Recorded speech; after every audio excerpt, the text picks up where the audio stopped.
Hello, hello. Welcome to another live. Going live a few times this week. All go. There's a lot happening at Lovely HQ, but there's also a lot happening with the wonderful women in my world. Hello. And I want to share them and share what's happening. So we're going to be talking today, or we all of us, I am going to be talking to Caroline Brunne from Organise, Curate, Design. So I'm going to grab her in just a second. I just wanted to really quickly do an acknowledgement of country. I always like to do this, pay respects. So I'm based on the Gold Coast in Australia, and I'm acknowledging the Yugambeh people as the traditional owners of the land. I recognise the connection to land, water and culture, and I pay my respects to elders past, present and emerging. So let's get wonderful, gorgeous Caroline on here. Real quick today. Here she comes. Should have some like intro music. Hello, lovely lady. Hello, how are you? I'm well, thank you. How are you today? I'm good. I am good today. Excited with all the things that are happening in your... So many things. There's always a million things happening in my world though, so it's very, very common for me to have a lot of excitement in my day. But yes, I love it. Stuff happening. And people always like, say, oh, what, I love the thing that you've been doing. And you're like, which thing? Where are we today? Who am I? Very much so. Let's start with that existential question that I love. Can you tell us, who are you and how do we know each other? Oh, okay. So I am a woman of many talents. I have many passions that I pursue. So yes, I am an entrepreneur and the founder of Organise, Curate, Design, but I'm also an artist and a writer and a painter and a parent and a wife and just a lover of life. I think that's probably the easiest way of describing it. And we know each other because we met through one of the wonderful online business chicks meetups. So since the pandemic, they've had a lot of those, and we met in one of those sessions and we've stayed in touch since. And I'm actually going to be in the Gold Coast in January, so I'm looking forward to seeing you in person. I know. Gold Coast people in person, people in person. So it'll be lots of fun. It'll be weird because it won't be weird. It'll be like, hey, you. And it's like, wait a minute. We don't like know Yeah, each we've other. never met in person. But and that's what I say. I'm always like, it's nice to meet you, but it's not me. Like, we've built this connection, and that's the beauty of when you show up so authentically as yourself, as you do, and you share those facets of yourself, that you do get that insight and get to know one another and get to know them, before you even do work together or do speak. And that you do so well is one of the reasons I wanted to speak to you. And as you said, you have all these elements, and it's something that a client's going through at the moment. She's like, but there's all these pieces to me and there's all these things, and how do I tell people all the things? And I'm like, don't. There's a couple of ways of doing that though. And I actually had this conversation, funnily enough, with my brother just the other day. He went, and you and I had this conversation recently as well. He went to like something that I had done on Instagram, and he went, and then he realized he was liking an account of mine, and he was like, wait, how many accounts do you have? And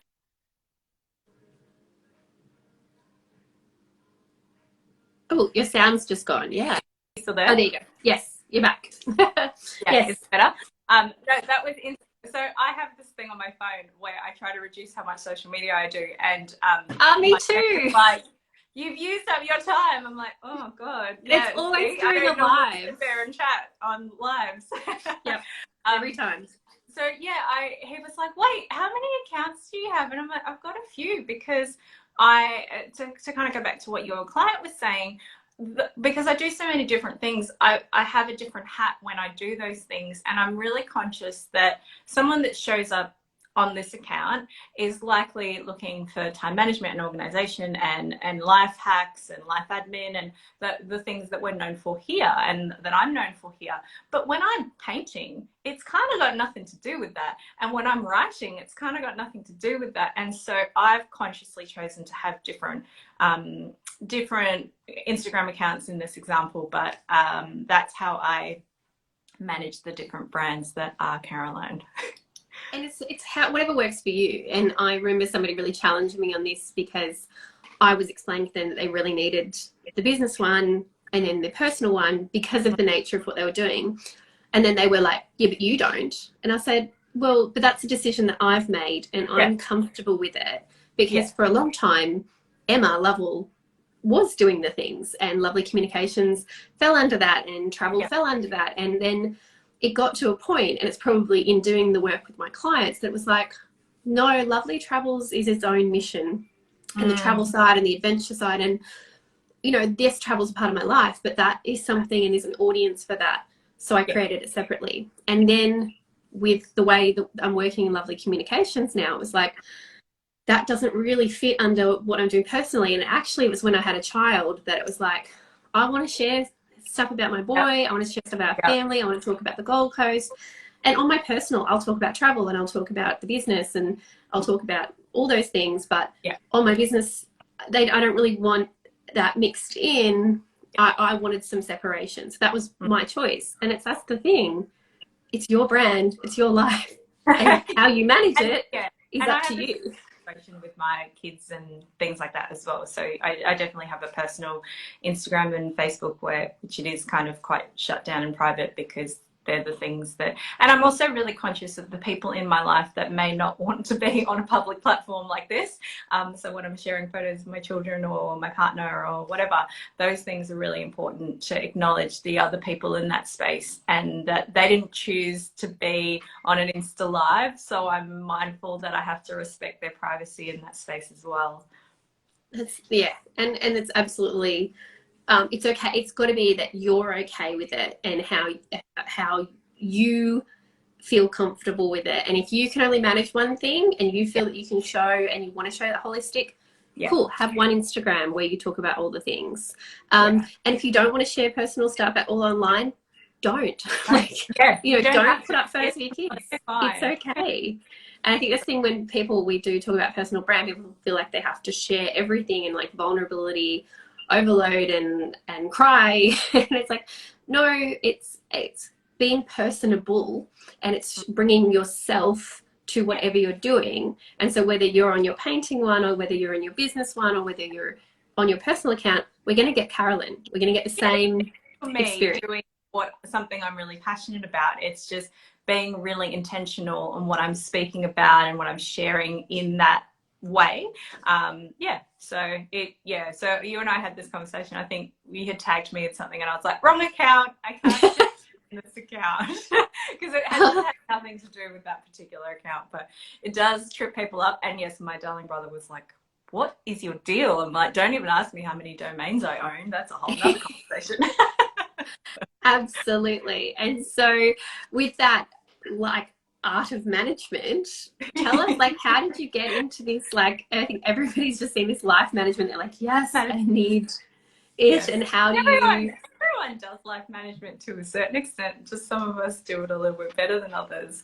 So lifestyle management has, even that phrase and that title has evolved over the years. So I founded Organize Curate Design 4 years ago, and the purpose behind that was that I needed a life assistant. I was running another business. I was working in the events industry. I have 2 children and life was busy. And I am, anyone that's ever met me or had anything to do with me knows how ridiculously organized I am. And like efficiency is my thing. But there were still things on my to-do list that I wasn't getting to. And that was the reason why I started the business. Because of course, when you can't find something, you go and make it yourself, because that's just, normal people do that, right? That's what I need this. I'll make this thing today. But that's totally true. And in terms of your client, you know, I've been talking a lot about target market and ideal client. It's funny because it's often you. It's like, I needed this. I know what this feels like. in the beginning, that was often what I would do. I'd be like, now, would I buy this? And would this work for me? And even being someone that was organized, I was like, could this still help me if I was on that side of the scale of that being really organized, but just being really conscious of what I wanted to spend my time on, versus the other side of the scale when I got in the car and my child was missing a shoe and we were late for school. There's two sides of that scale, and we work with clients right the way across that. So yeah, over the years, the wording has changed, the branding has changed, the catchphrases have changed, but the purpose behind the business hasn't. So essentially what we do is we help busy people get things done, and we enable them to put systems and strategies in place. And sometimes we take things off their to-do list and we action them for them. And sometimes we do it in a bit of a different way. But that's how that term of lifestyle management comes into play, because we work with a lot of entrepreneurs who might be working at the kitchen bench at one point in time and might be pausing between 6 and 7:30 to do dinner and bath and all that sort of stuff if they've got children, but then they're jumping back on and they're powering through, and we're communicating at weird times of the night. And that sort of, that holistic life, especially pre-pandemic, was really important to entrepreneurs. I think the whole world has had a bit of a taste of that now, going, this is what it's like when you work from the kitchen bench, or when you have to juggle competing tasks and you can't just step into an office for the day and kind of switch your work brain on. You kind of have to be in more than one place. So we help our clients right across the board with holistically looking at their lives and how we can make it a little bit more streamlined for them. And you know, it is that thing, it's like we don't leave ourselves at the door with work. That's such an outdated, whether you're working for yourself or working in a business, like that idea of, and I hate the way that I don't like the term work-life balance. I talk about having calm. I want to calm. And it's really fluid. Yeah, because balance should mean, like if you picture a scales, they do go up and down and move around. But when people talk about balance, it's like they almost want equal. And I remember somebody saying once, she was like, she goes, I sleep for 8 hours, I work for 8 hours, I play for 8 hours. And I was like, that's an awesome idea in theory, but like that would just stress me out, because it's be like, I got 7 hours of sleep and I did 9 hours of work. I've ruined it. like it's not, it just, life doesn't work like that. Yeah, and I totally understand people that think like that. Like, there have definitely been points in my life where I have thought like that. But it's the same as when you're trying to be good with your health and well-being, and you think to yourself, wait a minute, one day I want to eat a donut for breakfast, and that's totally okay, because the next day I'll have a smoothie. And like, so much changes in the day. So having this consistent, I'm trying to do this and this and this, it's too rigid. So that holistic lifestyle approach, I think what's beautiful about it is you can adapt it to any part of your life, and you can look at it holistically. So yeah. You're making me breathe deeper, because my biggest struggle, and I'm working so hard on it, we talked about it recently, like I've just read Atomic Habits. I'm really in this way of trying to build some of these things in, but my issue is, and I'm sure other people have it too, my personality type as well, is I love spontaneity, I love freedom, I love being able to do things, but that, you know, one of the things I've taken away recently, and I'm still trying to get my head around, it's like having schedules, having structure, having routine gives you more freedom. Yeah, it's a really tricky one where you go, wait a minute, I have to do all this planning, and I have to have all this stuff quite rigidly in place to free up that block of time where I can just do whatever I want. And it's like, yeah, because if not, you'll, like, all of that stuff will creep into the time that you want to do whatever you want, and people will get frustrated with you, and you'll get frustrated with yourself, and things won't happen. And once you become a parent, that, like, I know that was when you and I spoke about schedules and calendars, I was like, you got to do it early. And it's such a life changer. And it's funny because I'm the opposite. This pandemic has stretched my capacity to think on my feet. Like, I'm good at thinking on my feet from a work and operational perspective, but I'm not a go with the flow kind of free spirit. That's never been my jam. So having no certainty, having the fact that plans change all the time, you just can't plan it the way that you used to be able to. But I think what's interesting is when I go back to that core and go, okay, if I just have these schedules in place, then I can at least feel I have a sense of control here. And then that big gap in the middle, I'll have to be okay with whatever happens, because that's just the life that we're in right now. And it's something that you taught me, and something I talked about to Emma Isaacs recently when I was talking to her about the new hustle. But, you know, what the last year and a half has taught us as well is that things can change. And I think my resistance sometimes to the routine and structure is, it's like, once I do this and once I have these habits, I have to do it this way forever. And this is the way to look forever. And then that's just like, I'm a bird in a cage, and I'm like, I feel so trapped. I'm not going to be the same forever. Like, I'm not even going to be the same person next week than I am today. Like, something will change, and I'll have to adapt something. And that may be that I stop eating donuts for breakfast. I don't really eat them. Like, I'd like to, but I don't actually eat them. I would like to as well. This sounds like a great plan. Is this part of the life management? Yeah, I don't know. We might start making donuts. We'll see. It's like one of those, we need this thing. I'll make the thing. No, I'm not going to start making donuts. I lie. That's not going to be part of our business plan. But like, as I was saying, like, just that flow of, you don't know who you're going to be next month. You don't know what challenges you're going to face, what's going to happen in your environment. If the pandemic has taught us anything, it's like, we don't know what's coming. So to think that your plan and the way that you do things will be exactly the same, and you will be shackled to that, if that's the thing that's stopping you from trying to make a plan, then remember that that's really unrealistic. You're never going to be shackled to it. You can change your mind, and you can try stuff. We teach people things all the time and show them how to use certain tools, and they don't always work for people. And I don't expect everyone to be as organized and rigid as I am, because life would be boring if everyone was just like me, because everyone would be very organized as well. I don't know about that. It depends, and it's like, it's just about having a system. And I think you know, you helped me with this as well when I was talking about having my son, and you know, it's like that, like, try something, if it works, go with it, and if it doesn't, you can try it again. Or like, set these times, and then if it's not working, change it. And I was like, oh yeah, okay, cool. And so with when I work with my clients, I talk about a lot of their challenges around showing up on probably more in the, you know, having a digital footprint. It's not all that personal brand's about, but it certainly is part of it.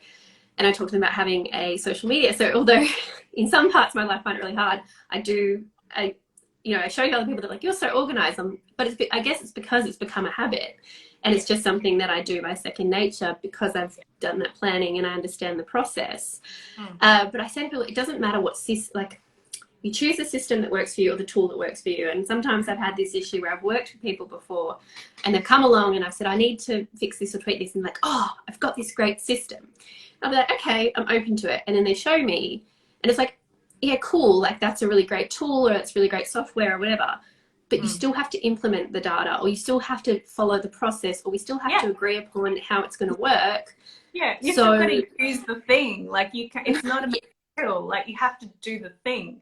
Yeah. And so whether it's pen and paper, I think, like, pen and paper. If a Word doc works for you, if PowerPoints work for you, if Airtable or Trello or Monday.com or Asana or your Google Calendar, whatever works for you, but like, decide on the system, decide on the tool. And make the process, or make the system, and then follow it. And this is where, like, I've fallen over sometimes, where I've had virtual assistant in the past or something, and it's like, oh, I've got this tool, and I'm like, no, we have the tool, but we're not doing it. And I hold my part, you know, I'm not doing my bit, then you don't do your bit, and then we don't do that bit, and then it doesn't get done. So you got to do the work. Like the tool isn't the work. The tool enables you to do it better, but you've actually got to do the work. And even with our clients, from a life admin perspective, or any of the things we do, there are still pieces that they have to do. It's like, we can't automate everything. Yeah, and we can't build the puzzle if you don't give me the pieces. Like, I need to know what date you want that done, or I need to know the budget for this, or I need to know the deliverables and what you're trying to achieve. And if I don't have those pieces, I can make you a beautiful puzzle, but it's not going to be what you want. And then we're all going to get frustrated. So it's about doing that work.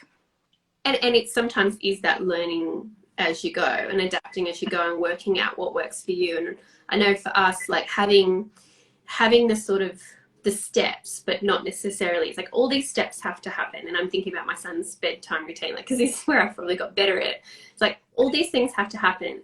If they don't happen in the exact order, it's okay.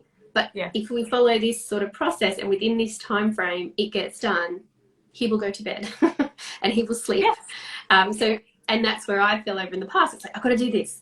And then there's this, and then there's this, and this, and this, and this, and this, and this. And if I don't do it, I'm like, I've ruined it. I've ruined it all. I can't do it. I'm not doing it anymore.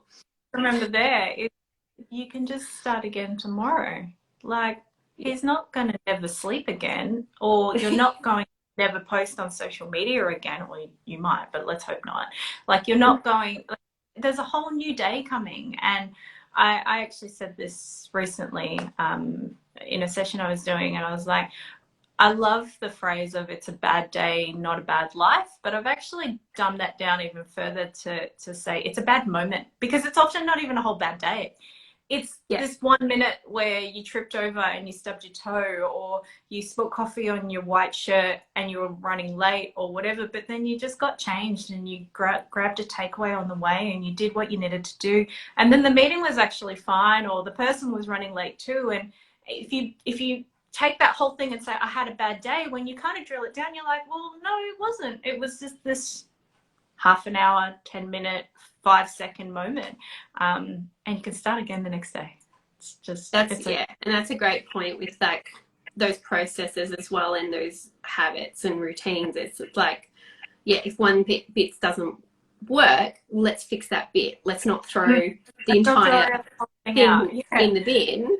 And sometimes it probably, and though it does help to have somebody to come and look at it, 'cause it could just be a tweak, and it could be that you're mostly doing it right, but there's too many steps, and that's why you're not able to complete it, because you're doing too many steps in there, or you tried to, definitely my thing, put too many things in the one day or into the one action. So let's remove some of those things. Like, but it takes someone having that bird's eye view. When you're so in it, you can't see the woods through the trees. And generally, I'm sure the people coming to you are probably at that point where they're like, major overwhelm. And sometimes, so the way that we do our process is we do a free consultation call, which is a 30-minute phone call with me. If they want to proceed, the next step is a discovery session, which is a 2-hour brainstorm, and it is deep. A lot of people cry because it's overwhelming. It's unpacking a lot of stuff that you've probably been holding on to for a while. And then from there, we put together a detailed report kind of saying, these are all the things we've discussed. These are our recommendations. These are the things we think we can help you with, so on and so forth.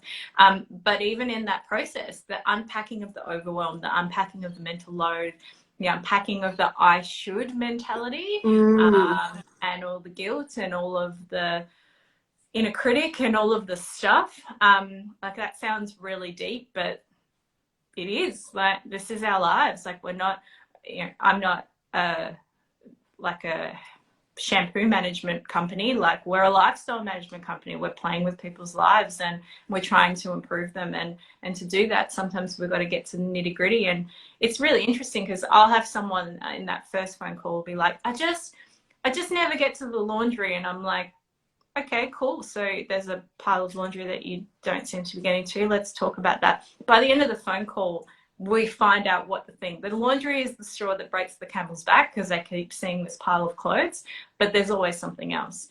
It's I take on too much of the load in the household, or I'm working in a job that I'm not enjoying and I feel really resentful and unappreciated. So by the time I get home, when I see that pile of laundry, I feel like a failure.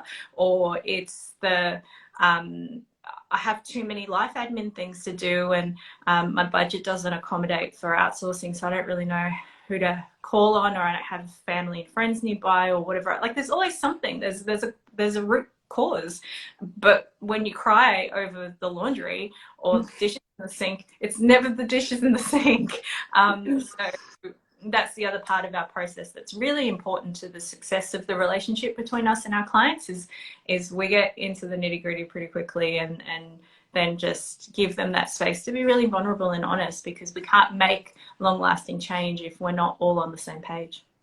Yeah, absolutely. I remember my dad shouting at me one day about, like, he just came home, shouting at me about the spoon was in the wrong place. And I was like, all right, I know that you're pretty, like, neat and stuff, and I understand that that's been a frustration for you, and I will endeavour to put the spoon in the wrong place. But that reaction was a bit much. What happened today? Nothing, like pushing it.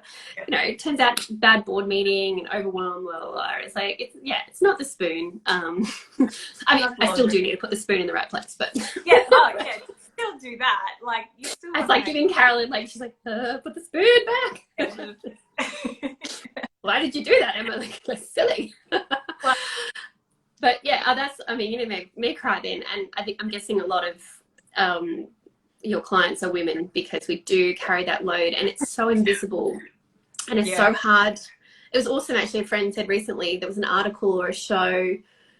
We had talked about Annabelle Crabb's amazing book about the wife drought, which talks a lot about is a must read. It's such a good book. But they were talking about the book, and that point came up about mental load, and her husband were sitting there listening to this, and he was just like turned to her and was like, I just didn't realize, like, how much that was for you. And actually the benefit of him being home a lot during COVID, and it might have happened for other families too, is that they actually saw how much happens in the home. And it's like, you know, I can say my husband, he'll go to work, he'll come home and be like, did you do this? And I was like, you were at work today diving under the water with sharks. Did you do the dishwasher? No. Yeah. So I was here at work. This is work. So just think I'm in the Shark Tank right now. You know, like my husband's literally a diver with the sharks. So like, it's a pretty metaphor. It's what he does. It's real. But you know, so I say it back though. It's like when you can't, you know, if I'm on a call, I'm underwater. If I'm at my desk, I'm underwater. Like I actually love that analogy as well, because that level of communication is a really important part around mental load. But yeah, I had a woman recently who had a consultation call. She'd booked a discovery session, and I think the morning before or the night before the session, she'd sat with her husband and said, so I'm having this session with Caroline, I'm really excited about it, and I want to just check with you, like, what should I add to the list? Like, what are your concerns around mental load? And he was just like, mental load? What do you mean? And as she started rattling off, like, she was reading her list to him, he was like, I don't understand. I don't think about that. One, he had never heard the term. When she described what it was, he didn't understand what it was. He hadn't experienced it. It was really confronting for her, but it was also another moment where she was like, wow, that's why I'm so tired and resentful and overwhelmed, because not only am I doing this all, it's not even seen. It's like this invisible work that I'm carrying. So, and we're obviously right now we're talking pretty hetero relationships. We're probably referring to men more than, like, but it happens right across the board with relationships. People tend to take certain roles on. But the other thing in that is that invisible work piece. I think the pandemic has definitely highlighted the invisible work that women do in their families as a whole, and it's incredibly important that we highlight that. We're not getting paid for it, but the acknowledgement and the load shift needs to be there, because we can't succeed. We can't do all of the, like, there's only so many hours in the day, so we can't actually do all of the things that we want to do. If I didn't have that equity in my household, if my husband and I didn't share the load really equally, and if my children didn't have a nice chunky list of chores and responsibilities as well, I couldn't have 6 Instagram accounts and do all the things I want to pursue. I just wouldn't have enough hours in the day. So it's, and you'd be as resentful as hell. Oh my God, yeah, be volatile. But you know, like you said, that person.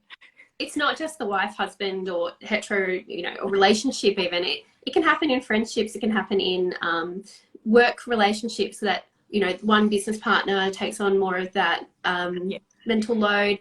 I know that I wrote an article about it when I was traveling. It's like, because I am organizing, because I've traveled in the past, people tend to let me take over, and they're like, you like it. Like, you know, no. I'll just, it's everyone will do it. Or, you know, it's like, we're both on this trip, and it's like, you know, you couldn't, you know, we could both choose where we're going for dinner, but it's like, because I booked the flights, or because I made the first step, Yeah. he's like, you allow, and I allowed a friend to one time, and I remember, and I saw it on the other foot, and I was like, oh, hey, where's this thing? And she just looked at me, and I was like, I'll Google it. That's all it was. I was like, even when we last traveled, like 2019, we went on a big trip over to the States, and we had landed in San Francisco. We were in the Uber. I had literally just taken 1 foot out of the car, and my husband and my boys all turned to me with a question each. Like, one was like, is there Wi-Fi at the hotel? One was like, is there this? And the other was another question. And I just looked at them and went, I have been in this exact spot for the exact amount of time as you. I don't have any of these answers. And I'm tired. Like, I'm tired just like everyone else. Like, we're traveling all around. And they all just stared at me. And I was like, why? Like, why do you assume I have any of these answers? And they're like, but you have all the answers. And I'm like, I know that I have all the answers normally, but just hold for a second. And it is hard, because if that's your skill set and people lean on you for that, or if you enjoy it, I actually really enjoy doing that. I love being able to create these experiences for people. It is also about communicating those boundaries when you need them. So you can go, everyone needs to stop talking for a minute. I just need 5 minutes to breathe, and then I will help you find the answers to all those questions. It's empowering them too, and I know that it's, you know, through our, you know, your support of like, get my calendar, and now sometimes my husband will be like, oh, you have something on Saturday night, like, what is it? And I was like, you can go to your calendar and you can have a look. And at one point there was something weird happening in Google, and it wasn't actually showing him, so that was really, it was just showing that I was busy. That was very frustrating, but now it does show him, and I'm like, we fixed that issue, so you can go and have a look at the time that I'm available. You can ask me when I'm leaving before, or is there anything you need to get ready or something. That's fine, but not what am I doing, or is that thing happening. It's like it's happening. We're living by this calendar, my friend. And then I get pulled up, you know, I've got even my in-laws, I think I told you, I've got them on turn. I was talking about something, and my father-in-law said, is it in the calendar? And I said, no, you are correct. I will yes. Yeah, it was awesome. But you have now just created this super fun. I was so excited. I'm like, let me at it. It's like, that is the coolest thing I think I've ever seen. I'm like, I don't normally rewatch my own stuff. Like, I get sick of my own voice and whatever. But I think I've watched that promo video, I don't even know how many times, because it is by far the funnest, the funnest thing I've ever made. So tell us, I shared it yesterday, but I'll share it again in the stories today. And head to Organize, Curate, Design. You'll see it on Instagram, the awesome video. So tell us, what is the course? It's giving me mad 90s vibes. Tell us about it. 90s, actually. I feel like it's 80s, and that's my age, but that's okay. So we have launched our first online course. We've launched a mini course, and it's called Game On. And when I sat down, we were both huge fans of Tina Tower, and so I actually interviewed Tina for a podcast that I have called She Inspires Me. So I interviewed Tina a little while ago when her book was about to be launched, and then I read her book, and I was like, okay, it's time. I've been not doing the thing that people keep saying, when are you going to make an online course? And we were like, we'll get to it. And we're always doing something. So I knew that I needed to invest time in it. And so I read Tina's book, got my head around what we wanted to create. And then we thought, we'll start with a mini course. So we've called it Game On. But the key and the thing that I think I'm most excited about is we have stepped right away from our traditional branding. And you know our branding, like it's monochrome, it's very professional, it's very chic. I had someone say to me really early in the piece, they said that they saw my branding and they were like, I don't know what that woman does, but I know she does it really, really well. And I was like, if that's the vibe you get from our branding, then that's gold, because that's what I really want. But don't get me wrong, like I love talking about calendars, talking about mental load, talking about being organized, but it can be a little bit boring. Like I'm going to be the first person to say that. Like, it's the core of what we all need to do well and be successful and to get, you know, work towards our goals and all that sort of stuff. But man, it can be like the killjoy that makes you Yeah. I gotta do the thing, and like I know that I get this great reward when I reach my goal, but man, do I have to plot it out and put it in my calendar and all that sort of stuff? So I was like, okay, it can't be boring. Like I can't do, and I, though I love our branding, I was like, if we make it monochrome and we make it super slick, I think it's just not going to be fun enough. So one day I was like, just trying to brainstorm ideas, and I was like, fun. I need it to be fun. And I've got a 9-year-old son who's always talking about video games. So I've probably got that somewhere in the back of my head. And I just thought, let's make it a retro pixel style video game theme. So we have literally created an entire online world. Now, I'd love to say that you can play it like a game. It isn't exactly a video game. I'd love to one day make that. I was that like the competitor in me was like, yes, I'm gonna get points. Game. I'm gonna win. I have had a few people going, how do I win? I'm like, you update your Google Calendar and you get better at time management. That's how you win. Like, it's not really a video game, but everything around it is. So there's a so if you watch the promo video, as Emma said, she's going to share it, but I have a cartoon alter ego who's a little bit cheeky, and that's even fun for me to be able to step away from that really slick branding and just be a bit silly. We've created a whole town, and we just help people game on and level up and get better at these things in a really fun way. So the course launched last night. It's $99 for 6 instructional videos, 5 downloads off the top of my head now. You get access for 90 days, and it's really bite-sized. So if you wanted to smash it out in one go, you could probably do the whole thing in about maximum 2 hours. But if you wanted to take it piece by piece and learn the tools that I'm recommending and that sort of stuff, you can do that as well. So yeah, it's and then so with the 90 days, you can like come back to it. That's the good thing about having that yeah, course and but access. that's the important part for me. So you might do the Google Calendar piece and go, okay, I love this. I'm going to start it, but I want to revisit this. And because you might just implement this new tool, but then in a month from starting, you might think, okay, wait, no, Caroline said something about color blocking, or Caroline said something about sharing my calendar or whatever else, but I can't remember how she did that. So you can go back and rewatch the video and just check all those bits and pieces. There's checklists and things, so you make sure that you access those. And essentially, once you've downloaded the checklist, they will still be there past the 90 days. It will just be the videos you won't have access to after the 90 days.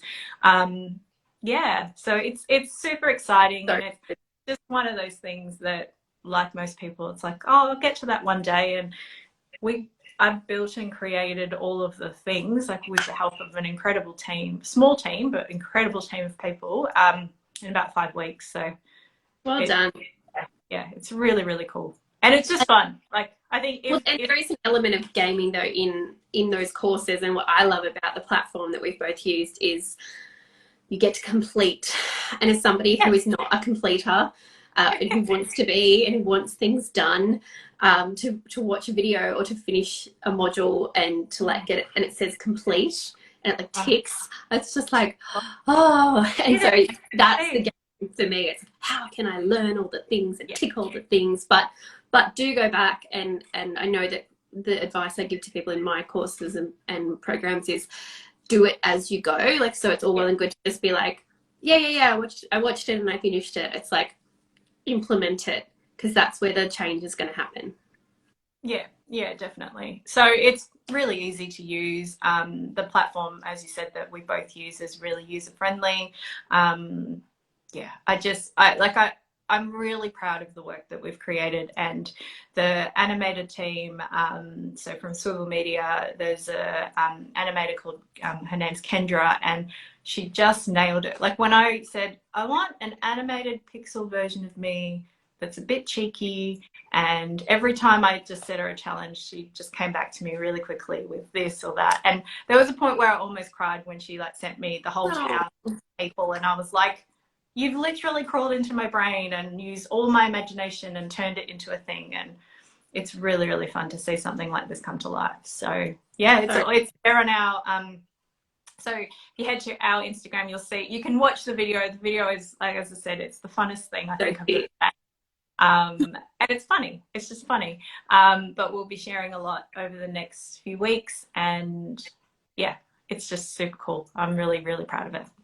Awesome. And so how would people get in contact with you? That's my final question. How they contact you, and how would we find that course first and foremost? Sure. So if you just head to our Instagram, you'll be able to either just go to the link in the bio that will take you straight to the Game On page, and you'll be able to see it all there. And then if anyone does want to make contact, because we're here on Instagram, let's just keep it simple. You can just send us an email or send us a DM. We're always online and can contact you that way. So if you were thinking back to what I was saying about the consultation, you're like, that's what I need to have a good cry about laundry. That's totally cool. We can have a cry about laundry and have a chat about that, and you can just contact us for a consultation call. Or if you're just looking for something bite-sized and fun, then Game On might be the option for you, and you can do that via the link in our bio as well.